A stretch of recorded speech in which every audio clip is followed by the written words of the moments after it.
Hey guys, it's Make. We all know that managing diabetes is a 24/7 job, and sometimes the signs and symptoms can be more subtle than others.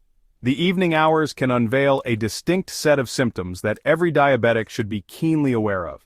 So if you're living with diabetes or know someone who is, stick around because we're about to break down 7 crucial nighttime signs you really shouldn't ignore. Let's explore the 7 critical signs you shouldn't overlook when darkness descends. We're kicking things off with a common issue, especially for those managing diabetes nocturia. Ever find yourself waking up multiple times a night to use the bathroom? You're not alone. Nocturia is a fancy way of saying increased nighttime urination, and it's often linked to elevated blood sugar levels. Think about it, your body wants to get rid of that excess glucose, and one way it does that is by flushing it out through your urine. Now, not only can this disrupt your sleep, leaving you feeling drained during the day, but it can also be a red flag that your blood sugar isn't quite where it should be. So what can you do about it? Well, keeping those blood sugar levels in check is key. Make sure you're monitoring regularly and sticking to your treatment plan. And hey, it might be worth chatting with your doctor about adjusting your fluid intake, especially in those later hours. Ever wake up feeling like you just ran a marathon even though you've been sound asleep? If so, you might be experiencing night sweats. And for people with diabetes, they can be a sign of something more serious, nocturnal hypoglycemia, or low blood sugar during the night. Now, a bunch of things can trigger these nighttime sweats.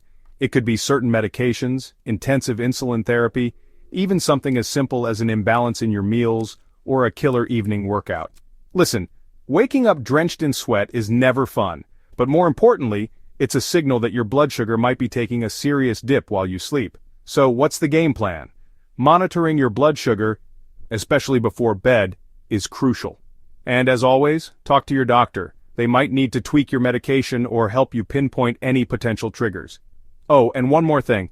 Keep a fast-acting glucose source, like glucose tablets or juice, by your bedside. You never know when you might need it. This next one's a bit different. We're talking about restless leg syndrome, or RLS for short.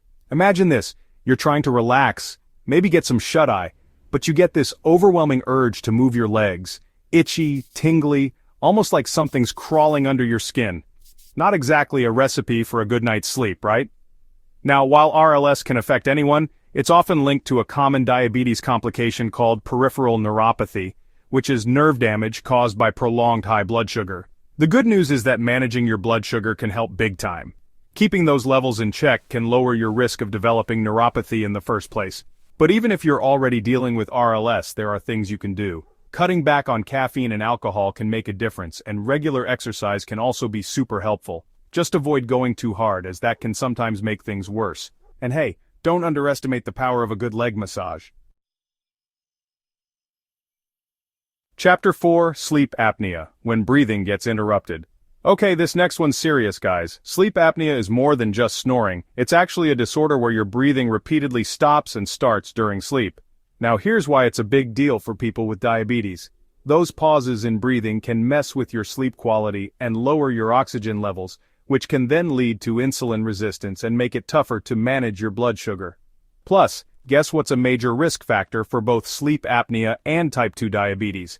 You got it, obesity. So how do you tackle this one? Well, losing weight, even a little bit, can make a huge difference in your sleep apnea symptoms. Your doctor might also recommend a CPAP machine, which helps keep your airways open while you sleep. And listen, those lifestyle changes we keep talking about, they're crucial here too.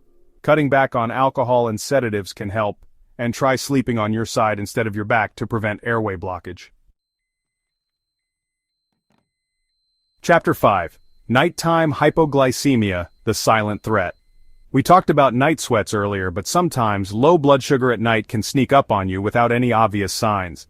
That's what we call nighttime hypoglycemia, and it's a real concern for people with diabetes. You might not even realize your blood sugar is dropping, which is what makes it so dangerous.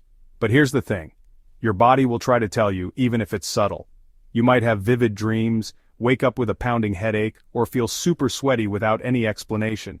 And in more severe cases, untreated nighttime hypoglycemia can even lead to seizures or loss of consciousness.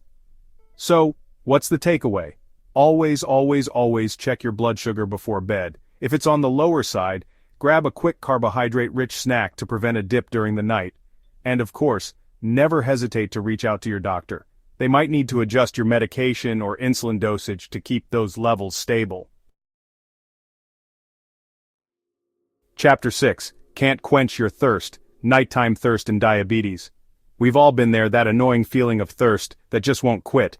But for people with diabetes, especially when those blood sugar levels are running high, nighttime thirst can be a real pain, literally.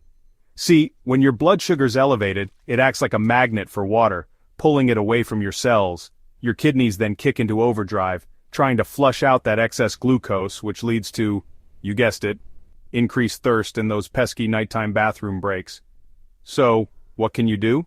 Well, first and foremost, managing your diabetes is key. Keep those blood sugar levels in check by monitoring regularly and talking to your doctor about any necessary adjustments to your treatment plan. Staying hydrated is super important, but try to spread your fluid intake throughout the day rather than chugging a ton of water right before bed. Chapter 7. Nighttime leg cramps. More than just a Charlie horse? Let's talk about those dreaded nighttime leg cramps, the ones that hit you like a bolt of lightning when you're trying to sleep. For people with diabetes, these cramps can be more than just a nuisance. They can be a sign of fluctuating blood sugar levels, poor circulation, or even diabetic neuropathy, which is nerve damage that can happen when high blood sugar levels persist over time. So, how do you stop those cramps from ruining your sleep? Well, just like with many of these nighttime signs, keeping your blood sugar stable is crucial. Monitoring those levels and sticking to your prescribed medication or insulin regimen can make a world of difference. And hey, a little self-care goes a long way. Try incorporating some gentle stretches into your evening routine, especially for your calf muscles. Staying hydrated, making sure you're getting enough electrolytes like magnesium and potassium, and even wearing supportive footwear during the day can also help. Outrow Sleep Tight and Manage Right, your diabetes action plan. So there you have it, the 7 nighttime diabetes signs you should never ignore. Remember, managing diabetes is a team effort, and knowledge is power. Knowing these signs is your first line of defense in managing diabetes effectively. This not only improves your sleep quality but also strengthens your overall diabetes management. You might also want to watch this video for other critical diabetes signs you should know, and please subscribe to this channel if you found this video helpful. Thank you for watching.